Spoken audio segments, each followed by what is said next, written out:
प्रांजल ज्ञान गंगा में आप सभी का स्वागत है। हम स्वामी विवेकानंद जी की रचना ज्ञान योग को पढ़ रहे हैं, जिसमें कि आज हम मनुष्य का यथार्थ स्वरूप पढ़ेंगे। और कल हमने धर्म की आवश्यकता को पढ़ा था। तो चलिए, मनुष्य का यथार्थ स्वरूप क्या है, और यह भाषण विवेकानंद जी ने लंदन में दिया था। इस पंचेंद्रिय ग्राह जगत में मनुष्य इतना अधिक आसक्त है कि वह उसे सहज में ही छोड़ना नहीं चाहता, किंतु वह इस बाहर जगत को चाहे जितना ही सत्य या सार क्यों न समझे, प्रत्येक व्यक्ति और जाति के जीवन में एक ऐसा समय अवश्य आता है कि जब उसे इच्छा न रहते हुए भी प्रश्न करना पड़ता है, क्या यह जगत सत्य है। जिन व्यक्तियों को अपनी इंद्रियों की विश्वसनीयता में शंका करने का तनिक भी समय नहीं मिलता, जिनके जीवन का प्रत्येक क्षण किसी न किसी प्रकार के विषय भोग में ही बीतता है, मृत्यु एक दिन उनके सिरहाने आकर खड़ी हो जाती है और विवश होकर उन्हें भी कहना पड़ता है, क्या यह जगत सत्य है। इसी एक प्रश्न से धर्म का आरंभ होता है, और इसके उत्तर में ही धर्म की इति है। इतना ही क्यों, सुदूर अतीत काल में, जहाँ इतिहास की कोई पहुँच नहीं, उस रहस्यमय पौराणिक युग में सभ्यता के उस अस्फुट उषा काल में भी हम देखते हैं कि यही एक प्रश्न उस समय भी पूछा गया है, क्या इसका क्या होता है, क्या यह सत्य है। कवित्व में कठोपनिषदम के प्रारंभ में हम यह प्रश्न देखते हैं। कोई कहते हैं कि मनुष्य के मरने पर उसका अस्तित्व समाप्त हो जाता है, और कोई कहते हैं कि नहीं, उसका अस्तित्व फिर भी रहता है। इन दोनों बातों में कौन सी बात सत्य है। संसार में इस संबंध में अनेक प्रकार के उत्तर मिलते हैं। जितने प्रकार के दर्शन या धर्म संसार में हैं, वे सब वास्तव में इसी प्रश्न के विभिन्न उत्तरों से परिपूर्ण हैं। अनेक बार तो इन प्रश्नों को परे क्या है, सत्य क्या है, प्राणों की इस महती अशांति को, संसार की अतीत परमार्थ सत्ता के इस अन्वेषण को व्यर्थ कहकर उड़ा देने की चेष्टा की गई है। किंतु जब तक मृत्यु नामक वस्तु जगत में है, तब तक इस प्रश्न को यों ही उड़ा देने की सारी चेष्टाएं विफल रहेंगी। यह कहना सरल है कि हम जगततीत सत्ता का अन्वेषण नहीं करेंगे, अपनी समस्त आशा और आकांक्षा को वर्तमान क्षण में ही सीमित रखेंगे, और हम इसके लिए भरपूर चेष्टा भी कर सकते हैं। बहिर्जगत की सारी वस्तुएं भी हमें इंद्रियों की सीमा के भीतर बंद करने में सहायता पहुंचाती हैं। सारा संसार भी एक हो हमें वर्तमान की क्षुद्र सीमा के बाहर दृष्टि डालने से रोक सकता है, पर जब तक जगत में मृत्यु रहेगी, तब तक यह प्रश्न बार बार उठता रहेगा। हम जो इन सब वस्तुओं को सत्य का भी सत्य, सार का भी सार समझकर इनमें भयानक रूप से आसक्त हैं, तो क्या मृत्यु इन सब का अंतिम परिणाम है। जगत तो एक क्षण में ही ध्वंस हो जाने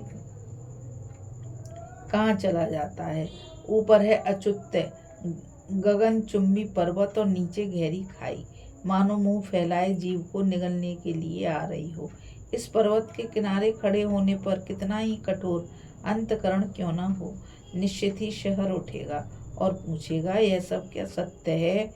कोई तेजस्वी हृदय जीवन भर बड़े प्रयत्न के साथ जिस आशा को अपने हृदय में संजोए रहा, वह एक मुहूर्त में ही उड़कर न जाने कहाँ चली गई। तो क्या हम कल इन सब आशा को सत्य कहेंगे। इस प्रश्न का उत्तर देना होगा। काल प्राणों की इस आकांक्षा की, हृदय के इस गंभीर प्रश्न की शक्ति का कभी भी हास नहीं कर सकता। प्रत्युत काल का स्रोत ज्यों-ज्यों बढ़ता जाता है, त्यों-त्यों इस प्रश्न की शक्ति भी बढ़ती जाती है, और उतने ही अधिक प्रबल वेग से यह प्रश्न हृदय पर आघात करता रहता है।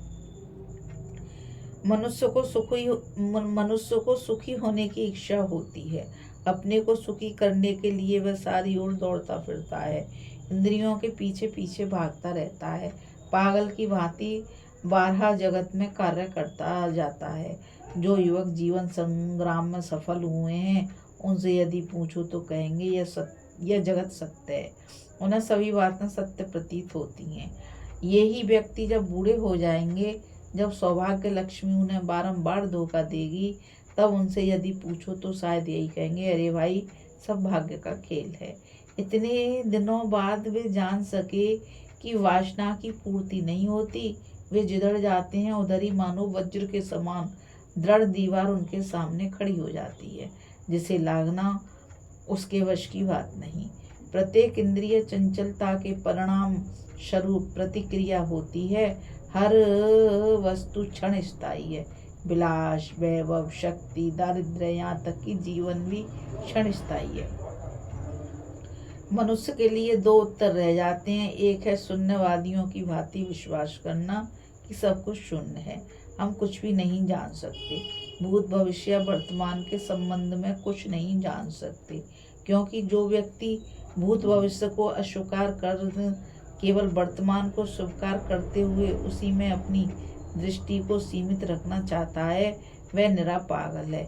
यह तो बस वैसा ही हुआ जैसा माता पिता के अस्तित्व को अस्वीकार करते हुए संतान के अस्तित्व को स्वीकार करना। दोनों समान रूप से युक्ति संगत हैं। भूत और भविष्य को अस्वीकार करने का अर्थ है वर्तमान को भी अस्वीकार करना। यह एक भाव है, यह शून्यवादियों का मत। पर मैंने ऐसा मनुष्य आज तक नहीं देखा जो एक क्षण के लिए भी शून्यवादी हो सके।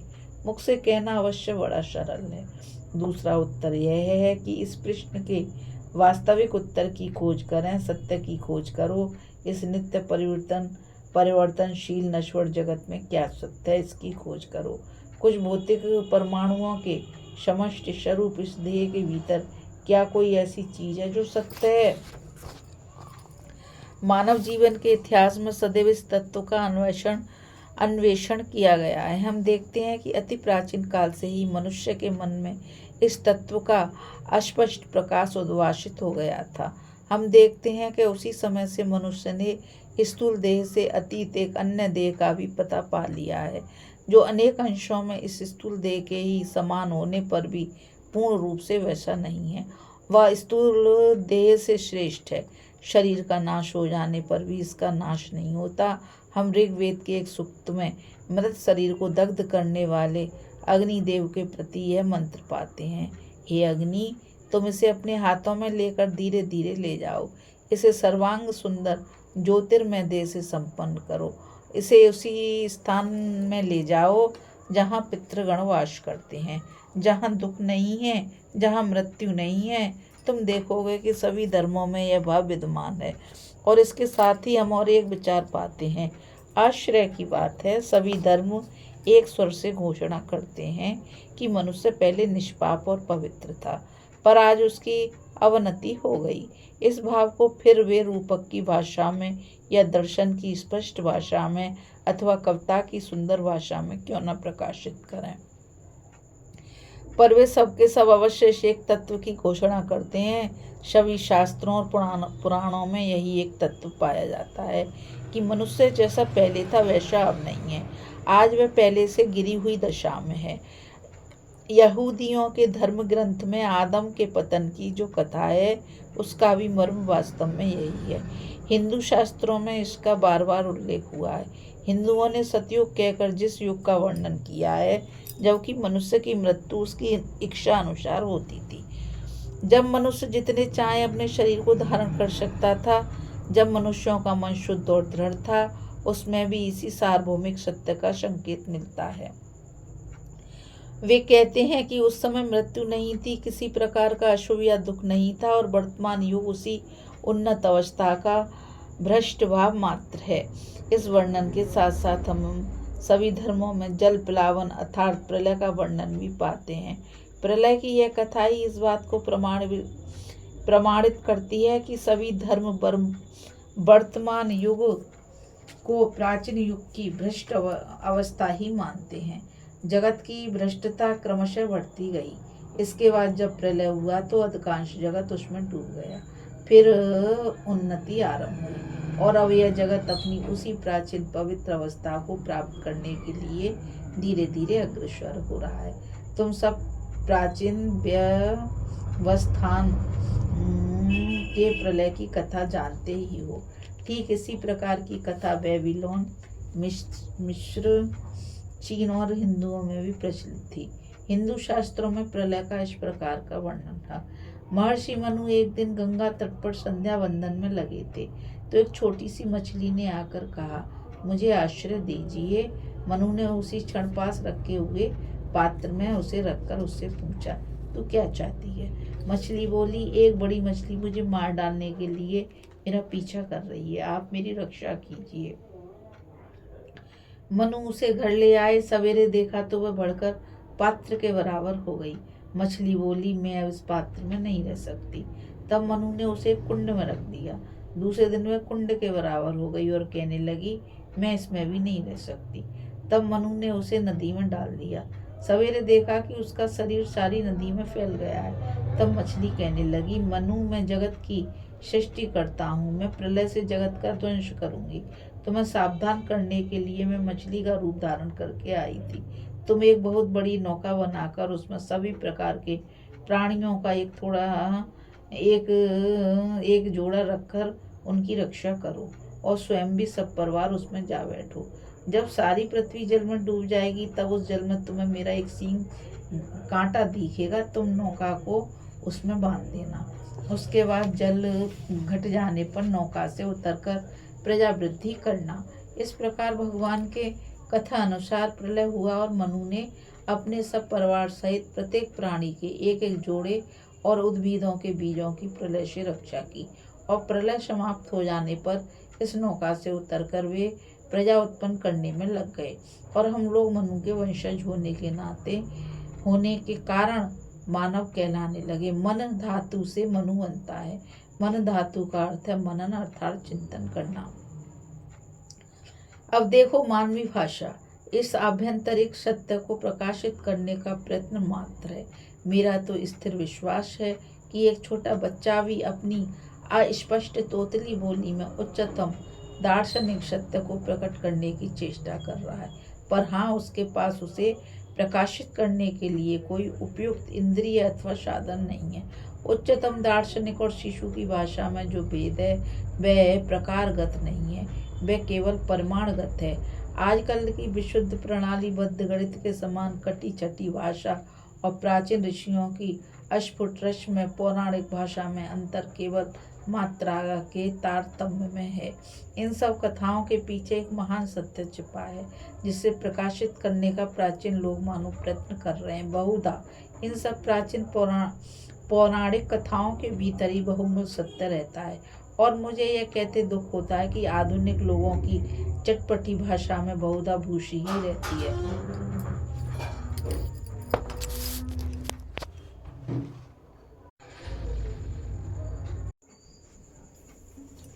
तत्व नहीं, अतएव रूपक में सत्य छुपा है। यह कहकर अथवा वह अमुक तमुक के विचारों से मेल नहीं खाता, यह कहकर सभी प्राचीन बातों को एक किनारे कर देना उचित है। अमुक महापुरुष ने ऐसा कहा है, अतएव इस पर विश्वास करो। इस प्रकार घोषणा करने के कारण ही यदि सभी धर्म उपहासास्पद हो जाते हों, तब तो आजकल के लोग और भी अधिक उपहासास्पद हैं। आजकल यदि कोई मूसा, बुद्ध अथवा ईसा की उक्ति उद्धृत करता है तो उसकी हंसी उड़ाई जाती है, किंतु हक्सले, टिंडल अथवा डार्विन का नाम लेते ही बात एकदम अकाट्य और प्रामाणिक बन जाती है। हक्सले ने ऐसा कहा है, इतना कहना ही बहुतों के लिए पर्याप्त है।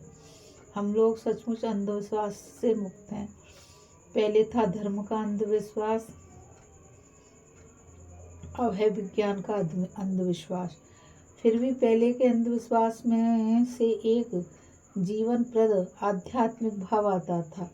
पर आधुनिक अंधविश्वास के भीतर से तो केवल काम और क्रोध और लोभ ही आ रहे हैं। वह अंधविश्वास था ईश्वर की उपासना को लेकर, और आजकल का अंधविश्वास है महाघृणित धन, यश और शक्ति की उपासना को लेकर। बस यही भेद है। हाँ, तो पौराणिक कथाओं की बात चल रही थी।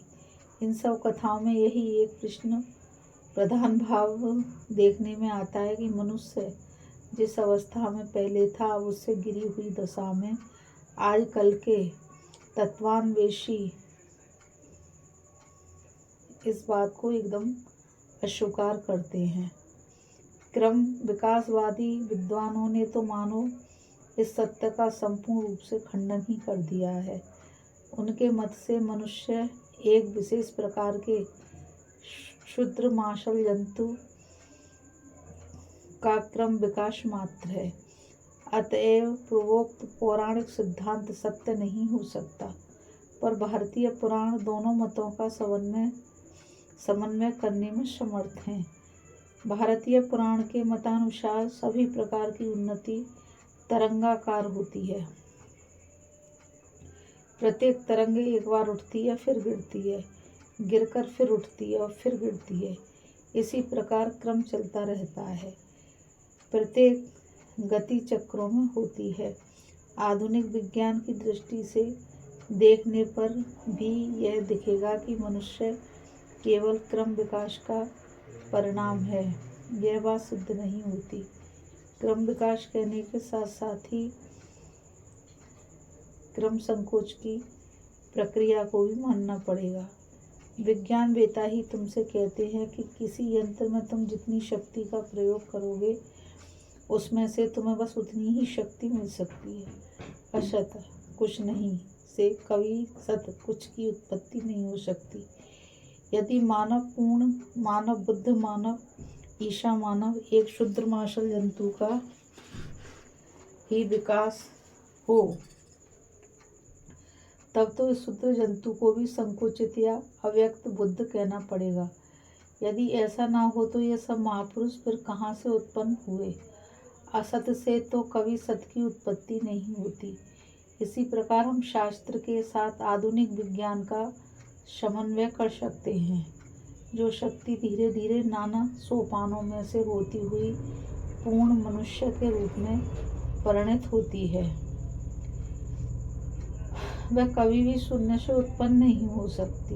वह कहीं न कहीं अवश्य वर्तमान थी।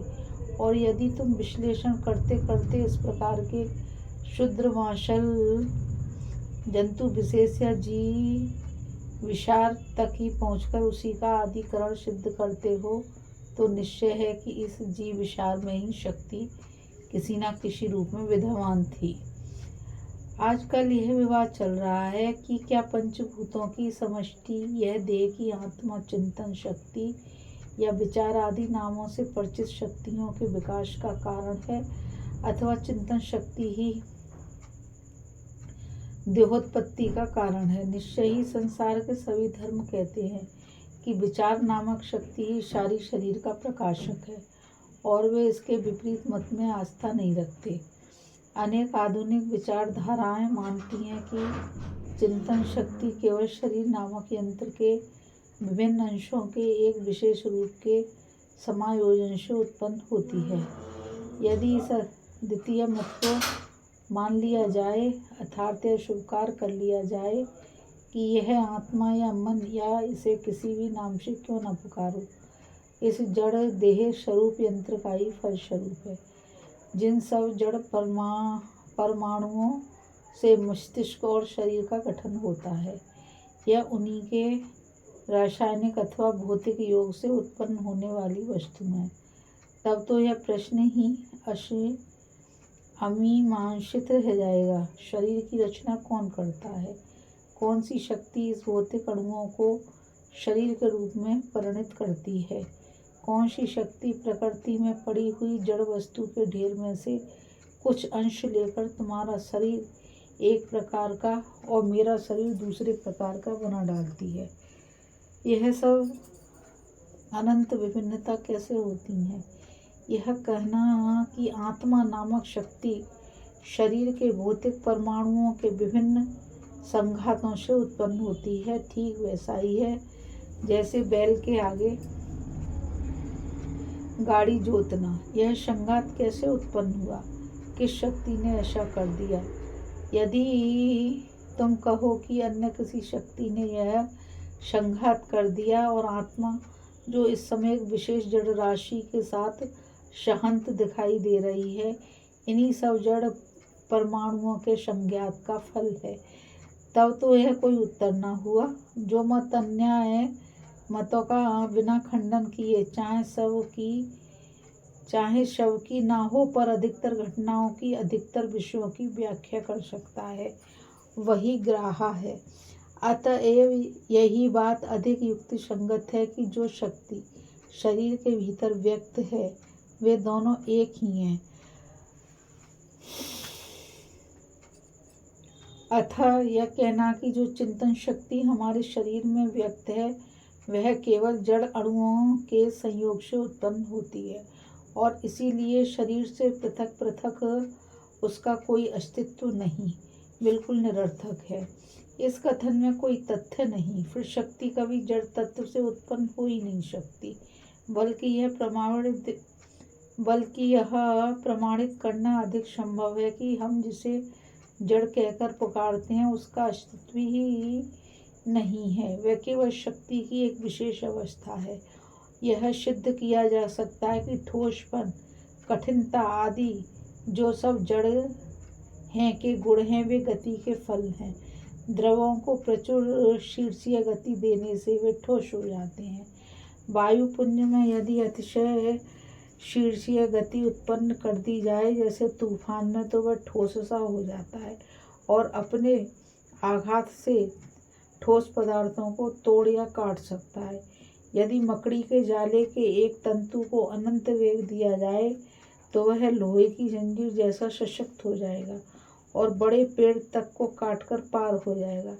इस प्रकार से विचार करने पर यह सिद्ध करना सहज है कि हम जिसे जड़ कहते हैं उसका कोई अस्तित्व ही नहीं है, किंतु दूसरा मत सिद्ध नहीं किया जा सकता।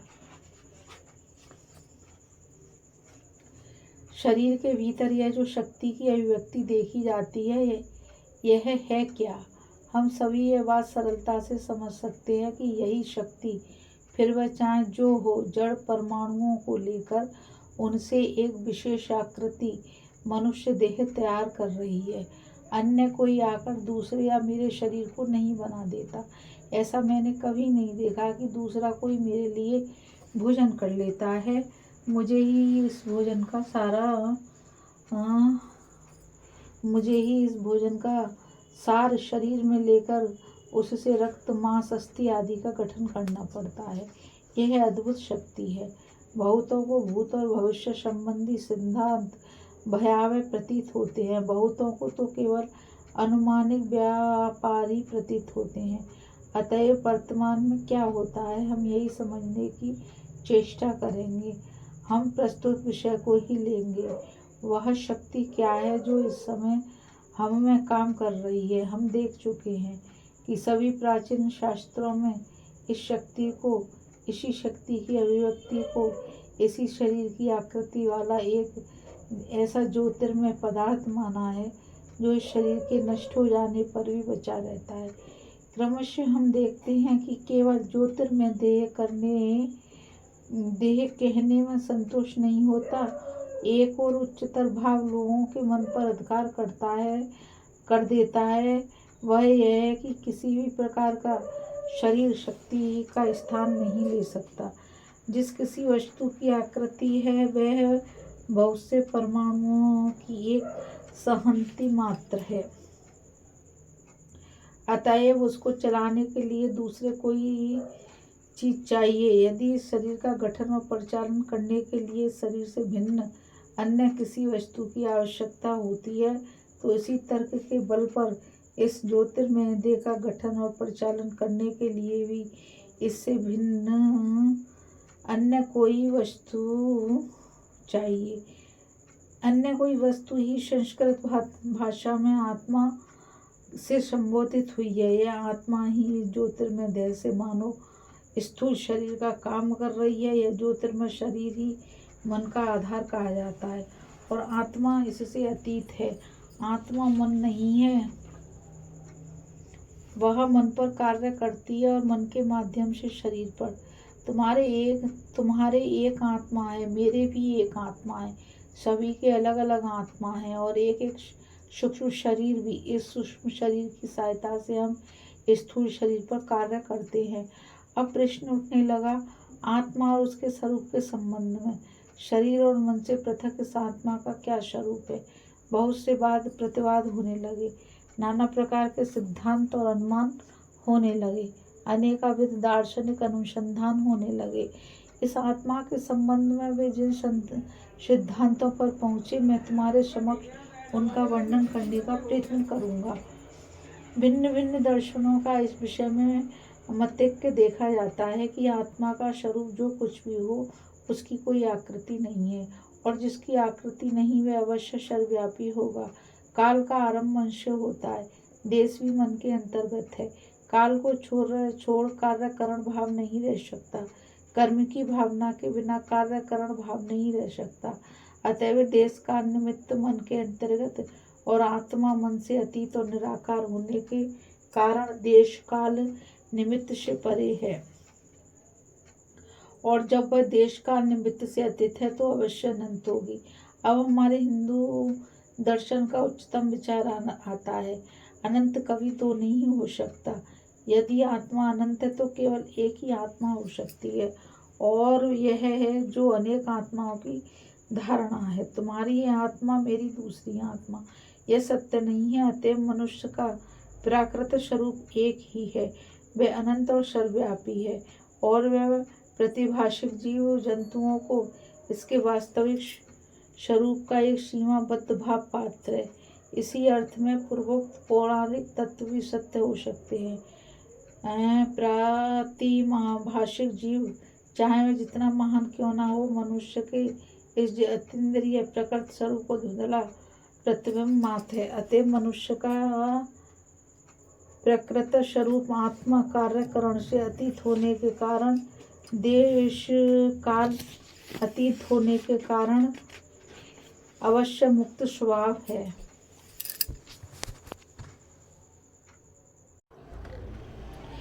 नीति शास्त्र सदा कहता है मैं नहीं तू।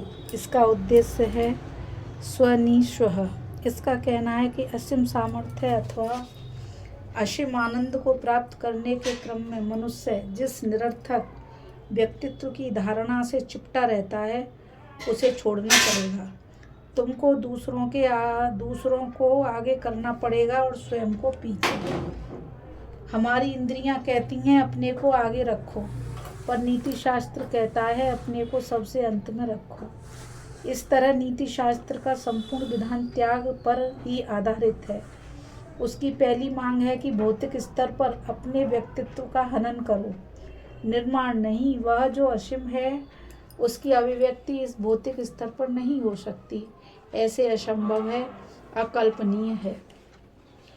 इसलिए मनुष्य को असीम की गहनतर अभिव्यक्ति की प्राप्ति के लिए भौतिक स्तर को छोड़कर क्रमशः ऊपर अन्य स्तरों में जाना है। इस प्रकार विविध नैतिक नियमों की संरचना होती है, किंतु सभी का केंद्रीभूत आदर्श यह आत्मत्याग ही है। अहंता का पूर्ण उच्छेदन ही नीति शास्त्र का आदर्श है।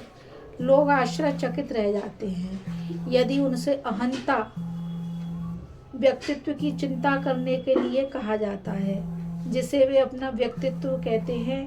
उनके विनिष्ट हो जाने के प्रति अत्यंत भयभीत हो जाते हैं। पर साथ ही ऐसे लोग नीति शास्त्र के उच्चतम आदर्शों को सत्य घोषित करते हैं। वे क्षणभर के लिए भी यह नहीं सोचते कि नैतिकता का समग्र क्षेत्र ध्येय और विषय व्यक्ति का उच्छेदन है, ना उसका निर्माण। उपयोगितावाद मनुष्य के नैतिक संबंधों की व्याख्या नहीं कर सकता, क्योंकि पहली बात तो यह है कि उपयोगिता के आधार पर हम किसी भी नैतिक नियम पर नहीं पहुंच सकते। कोई भी नीति शास्त्र तब तक नहीं टिक सकता जब तक उसके नियमों का आधार अलौकिकता न हो, या जैसा मैं कहना अधिक ठीक समझता हूँ, जब तक उसके नियम अतीन्द्रिय ज्ञान पर आधारित न हो। असीम के प्रति संग्राम के बिना कोई आदर्श नहीं हो सकता। ऐसा कोई भी सिद्धांत नैतिक नियमों की व्याख्या नहीं कर सकता जो मनुष्य को सामाजिक स्तर तक ही सीमित रखना चाहता हो। उपयोगितावादी हमसे असीम अतीन्द्रिय गंतव्य स्थल के प्रति संग्राम का त्याग चाहते हैं, क्योंकि अतीन्द्रियता अव्यावहारिक है, निरर्थक है। पर साथ ही वे यह भी कहते हैं कि नैतिक नियमों का पालन करो, समाज का कल्याण करो। आखिर हम क्यों किसी का कल्याण करें? भलाई करने की बात गौण है। प्रधान तो है एक आदर्श नीति शास्त्र, स्वयं साध्य नहीं है। प्रत्युत साध्य को पाने का साधन है। यदि उद्देश्य नहीं है तो हम क्यों नैतिक बने? हम क्यों दूसरों की भलाई करें? क्यों हम लोगों को सताएं? अगर आनंद ही मानव जीवन का चरम उद्देश्य है तो क्यों न मैं दूसरों को कष्ट पहुंचा कर ही स्वयं सुखी रहूं? ऐसा करने से मुझे रोकता कौन है? दूसरी बात यह है कि उपयोगिता का आधार अत्यंत संकीर्ण है। सारे प्रचलित सामाजिक नियमों की रचना तो समाज की तत्कालिक स्थिति को दृष्टि में रखकर की गई है, किंतु उपयोगितावादियों को यह सोचने का क्या अधिकार है कि यह समाज शाश्वत है। कभी ऐसा भी समय था जब समाज नहीं था और ऐसा भी समय आएगा जब यह नहीं रहेगा। यह तो शायद मनुष्य की प्रगति के क्रम में एक ऐसा स्थल है जिससे होकर उसे विकास के उच्चतर स्तरों तक जाना है, और इस तरह कोई भी नियम जो मात्र समाज पर आधारित है शाश्वत नहीं हो सकता। मानव प्रकृति को पूर्ण रूपेण आच्छादित नहीं कर सकता। अधिक से अधिक यह उपयोगितावादी नियम समाज की वर्तमान स्थिति में काम कर सकता है, इसके आगे इसकी कोई उपयोगिता नहीं रह जाती। किंतु धर्म तथा आध्यात्मिकता पर आधारित नीति शास्त्र का क्षेत्र असीम मनुष्य है। वह व्यक्ति को लेता है पर संबंध असीम है। वह समाज को भी पा लेता है, क्योंकि समाज व्यक्तियों के समूह का ही नाम है। इसलिए जिस प्रकार यह नियम व्यक्ति और उसके शाश्वत संबंधों पर लागू होता है, ठीक उसी प्रकार समाज पर भी लागू होता है। समाज की स्थिति या दशा किसी समय विशेष में जो भी हो, इस तरह हम देखते हैं कि मनुष्य को सदैव आध्यात्मिक धर्म की आवश्यकता पड़ती रहेगी। वह हमेशा भौतिक जगत में ही लिप्त नहीं रह सकता। ऐसा कहा जाता है कि अधिक आध्यात्मिक होने पर सांसारिक व्यवहारों में कठिनाइयाँ हो सकती हैं। कन्फ्यूशियस के युग में ही कहा गया था कि पहले हम इस संसार की चिंता करें और जब इससे छुट्टी मिले तो दूसरे लोगों की चर्चा करें। इस लोक की चिंता करना बड़ा अच्छा है, पर अगर अधिक आध्यात्मिकता से हमारे लोकाचार में थोड़ी गड़बड़ी होती है तो सांसारिकता पर अत्यधिक ध्यान देने से तो यही लोक और परलोक दोनों बिगड़ जाएंगे। सांसारिकता हमें पूर्णतः भौतिकवादी बनाकर छोड़ेगी। मनुष्य का उद्देश्य प्रकृति नहीं है, वरन कुछ उससे ऊपर की वस्तु है। मनुष्य तभी तक मनुष्य कहा जा सकता है जब तक वह प्रकृति से ऊपर उठने के लिए संघर्ष करता है, और यह प्रकृति बाह्य और आंतरिक दोनों है। इस प्रकृति के भीतर केवल वे ही नियम नहीं हैं जिनसे हमारे शरीर के तथा उसके बाहर के परमाणु नियंत्रित होते हैं, वरन ऐसे सूक्ष्म नियम भी हैं जो वस्तुतः बाह्य प्रकृति को संचालित करने वाली अंतस्थ प्रकृति का नियमन करते हैं।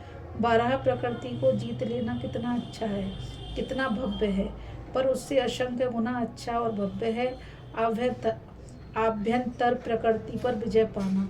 ग्रहों और नक्षत्रों का नियंत्रण करने वाले नियमों को जान लेना बहुत अच्छा और गरिमामय है, परंतु उससे अनंत गुना अच्छा और भव्य है उन नियमों को जानना जिससे मनुष्य के मनोवेग, भावनाएं और इच्छाएं नियंत्रित होती हैं। इस आंतरिक मनुष्य पर विजय पाना मानव मन की जटिल सूक्ष्म क्रियाओं के रहस्य को समझना पूर्णतया धर्म के अंतर्गत आता है। मनुष्य का स्वभाव साधारण मनुष्य स्वभाव है कि वह वृहत भौतिक तथ्यों का अवलोकन करना चाहता है। साधारण मनुष्य किसी सूक्ष्म वस्तु को नहीं समझ सकता। ठीक ही कहा गया है कि संसार तो उस सिंह का आदर करता है जो हजारों मेमनों का वध करता है। लोगों को यह समझने का अवकाश कहाँ है कि सिंह की इस क्षणिक विजय का अर्थ है हजारों मेमनों की मृत्यु। इसका कारण यह है कि मनुष्य सांसारिक शक्ति की अभिव्यक्ति से प्रसन्न होता है। मानव जाति का यह सामान्य स्वभाव है। 12 वस्तुओं को ही लोग समझ सकते हैं, इन्हीं में उन्हें आनंद मिलता है। पर हर समाज में कुछ ऐसे लोग मिलते ही हैं जिन्हें इंद्रिय विषयक वस्तुओं में कोई आनंद नहीं मिलता। वे इनसे ऊपर उठना चाहते हैं और यदा कदा सूक्ष्मतर तत्वों की झांकी पाकर उन्हें ही पाने के लिए सदा प्रयत्नशील रहते हैं। और जब हम विश्व इतिहास का मनन करते हैं तो पाते हैं कि जब जब किसी राष्ट्र में ऐसे लोगों की संख्या में वृद्धि हुई है तब तब उस राष्ट्र का अभ्युदय हुआ है, तथा जब भूमा या असीम की खोज उसे उपयोगितावादी कितना ही अर्थहीन कहे समाप्त हो जाती है तो उस राष्ट्र का पतन होने लगता है। तात्पर्य है कि आध्यात्मिकता ही किसी राष्ट्र की शक्ति का प्रधान स्रोत है। जिस दिन से इसका हास और भौतिकता का उत्थान होने लगेगा उस दिन से उस राष्ट्र की मृत्यु आरंभ हो जाती है। इस तरह धर्म से ठोस सत्य और तथ्यों को पाने के अतिरिक्त उससे मिलने वाली सांत्वना के अतिरिक्त एक विशुद्ध विज्ञान और एक अध्ययन के रूप में वे मानव मन के लिए सर्वोत्कृष्ट और श्रेष्ठतम व्यायाम है। असीम की खोज करना, असीम को पाने के लिए उद्यम करना, इंद्रियों मानव भौतिक द्रव्यों की सीमाओं से परे जाकर एक आध्यात्मिक मानव के रूप में विकसित होना, इन सारी चीज़ों के लिए दिन रात जो प्रयत्न किया जाता है वह अपने आप में ही मनुष्य के सभी प्रयत्नों में उदात्तम और परम गौरवशाली है। कुछ ऐसे ही व्यक्ति मिलेंगे जिन्हें भोजन में ही परम सुख मिलता है। हमें कोई अधिकार नहीं कि हम उन्हें ऐसा करने से मना करें। फिर कुछ ऐसे भी व्यक्ति मिलेंगे जिन्हें विशिष्ट वस्तुओं के स्वामित्व में आनंद मिलता है और हमें कोई अधिकार नहीं कि हम कहें कि उन्हें वैसा नहीं करना चाहिए। पर किसी को आध्यात्मिक चिंतन में ही परमानंद मिलता है तो उसे मना करने का भी किसी को कोई अधिकार नहीं है। जो प्राणी जितना ही निम्न स्तर का होगा उसे इंद्रिय जनित सुखों में उतना ही आनंद मिलेगा। बहुत कम मनुष्य ऐसे मिलेंगे जिन्हें भोजन करते समय वैसा ही उल्लास होता है जैसे किसी कुत्ते या भेड़िए को।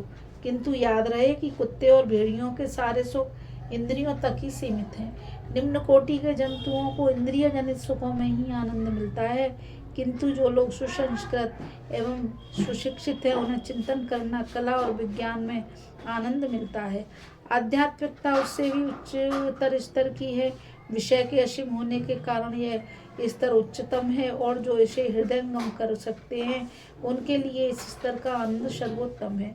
इसलिए अगर शुद्ध उपयोगितावादी दृष्टिकोण से भी आनंद की प्राप्ति ही मनुष्य का उद्देश्य है तो भी धार्मिक चिंतन का अभ्यास करना चाहिए, क्योंकि उसी में सर्वोत्तम सुख है। इस तरह मुझे तो ऐसा लगता है कि एक अध्ययन के रूप में भी धर्म अत्यंत आवश्यक है। अब हम इसके परिणाम पर विचार करें। मानव मन के लिए यह सबसे बड़ी प्रेरक शक्ति है। जितनी शक्ति हमें आध्यात्मिक आदर्शों पर चलने से आती है उतनी और किसी से नहीं। जहाँ तक मानव इतिहास का प्रश्न है, हम लोगों के लिए सुस्पष्ट है कि बात ऐसी ही रहे और धर्म की शक्तियाँ मृत नहीं हैं। मैं यह नहीं कहता कि केवल उपयोगितावादी आधार पर मनुष्य नैतिक और अच्छा नहीं हो सकता।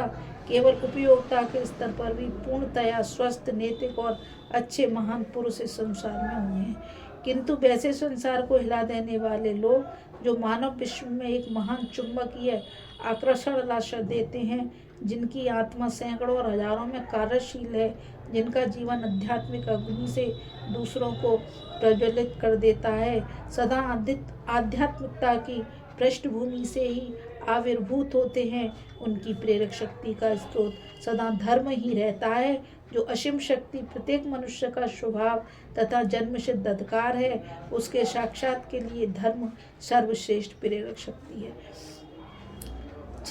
चरित्र निर्माण, शिव और महत की प्राप्ति, स्वयं तथा विश्व की शांति के लिए धर्मी सर्वोपरि प्रेरक शक्ति है। अतः इसका अध्ययन इस दृष्टि से भी होना चाहिए। धर्म का अध्ययन अब पहले की अपेक्षा अधिक व्यापक आधार पर होना चाहिए।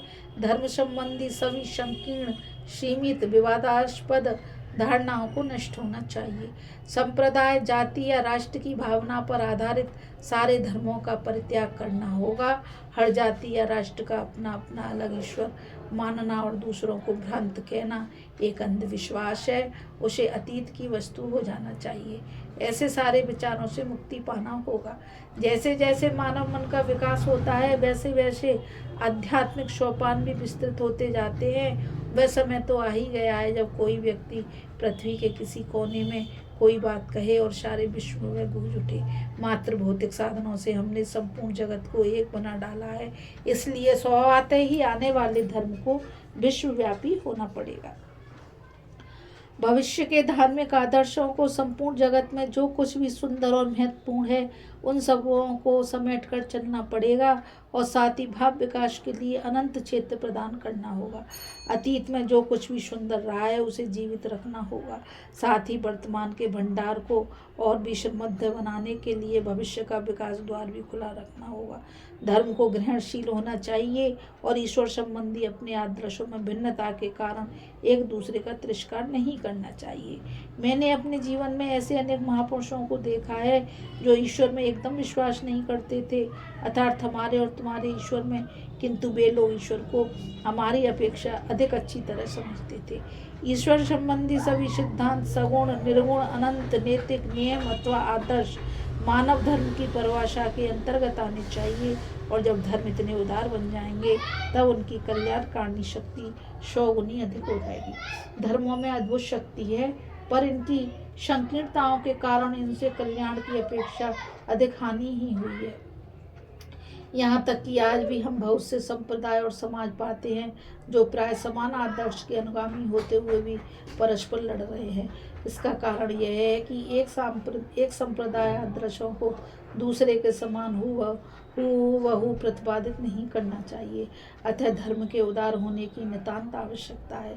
धार्मिक विचारों को विस्तृत, विश्वव्यापक और असीम होना ही पड़ेगा और तभी हम धर्म का पूर्ण रूप प्राप्त करेंगे, क्योंकि धर्म की शक्तियों की वास्तविक अभिव्यक्ति तो बस अब शुरू हुई है। लोग कहते हैं धर्म मर रहा है, आध्यात्मिकता का ह्रास हो रहा है, पर मुझे तो लगता है कि अभी अभी ये पनपने लगे हैं। यह सुसंस्कृत एवं उदार धर्म की शक्ति अभी ही तो संपूर्ण मानव जीवन में प्रवेश करने जा रही है। जब तक धर्म कुछ गिने मस्जिद, गिरजाघर और धर्म ग्रंथों तथा धार्मिक नियमों, अनुष्ठानों तथा ब्रह्मचारों तक सीमित रहा, पर जब हम यथार्थ आध्यात्मिक और विश्वव्यापक धरातल पर आ पहुँचेंगे तब और तभी धर्म यथार्थ उठेगा, सजीव उठेगा। हमारा धर्म हमारे जीवन का अंग बन जाएगा। हमारा धर्म हमारी हर गति में रहेगा। हमारा धर्म समाज के रोम रोम में समा जाएगा। हमारा धर्म, और तब इसकी शिवात्मक शक्ति पहले की अपेक्षा अनंत गुनी अधिक हो जाएगी। आज आवश्यकता इस बात की है कि सभी तरह के धर्म परस्पर बंधुत्व का भाव रखते हैं, क्योंकि अगर उन्हें जीना है तो साथ साथ और मरना है तो साथ साथ। बंधुत्व की यह भावना पारस्परिक स्नेह और आदर पर आधारित होनी चाहिए, ना कि संरक्षणशील प्रसाद स्वरूप किंचित स्वेच्छाही कृपण अभिव्यक्ति पर, जिसे आज तक धर्म अनुग्रह के भाव से दूसरों पर दर्शाते हुए पाया जाता है। एक और मानसिक व्यापारों की अध्ययन जन्य धार्मिक अभिव्यक्तियां जो अभाग्यवश आज भी धर्म पर एकाधिकार का पूरा दावा रखती हैं, और दूसरी ओर है धर्म की वे अभिव्यक्तियां जिनके मस्तिष्क तो स्वर्ग के रहस्यों में अधिक व्यस्त हैं, किंतु जिनके चरण पृथ्वी से ही चिपके हैं। मेरा तात्पर्य तथा कथित भौतिक विज्ञानों से अब इन दोनों के मध्य इस बंधुत्व की भावना की सर्वोपरि आवश्यकता है। इस सामंजस्य को लाने के लिए दोनों को ही आदान प्रदान करना पड़ेगा। त्याग करना पड़ेगा। यही नहीं, कुछ दुखद बातों को भी सहन करना पड़ेगा, पर इसी त्याग के परिणाम स्वरूप प्रत्येक व्यक्ति और भी निखर उठेगा और सत्य के संधान में अपने को संधान में अपने को और भी आगे पाएगा। अंत में देश काल सीमा में बद्ध ज्ञान का महामिलन उस ज्ञान से होगा जो इन दोनों से परे है, जो मन तथा इंद्रियों की पहुंच से भी परे है, जो धर्म निरपेक्ष है, असीम है और अद्वितीय है।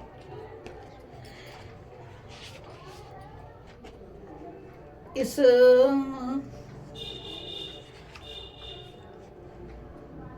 में बस इतना ही। धर्म, अभी हम पढ़ रहे थे धर्म की आवश्यकता, और हम आगे पढ़ेंगे मनुष्य का यथार्थ स्वरूप। मैं आपको यह बता देना चाहती हूँ कि पहले मनुष्य का यथार्थ स्वरूप पढ़ चुका है, अब ये दूसरी बार में धर्म की आवश्यकता मैंने इस पे अपलोड की है, इसलिए कि किसी कारण से वह हो नहीं पाई थी।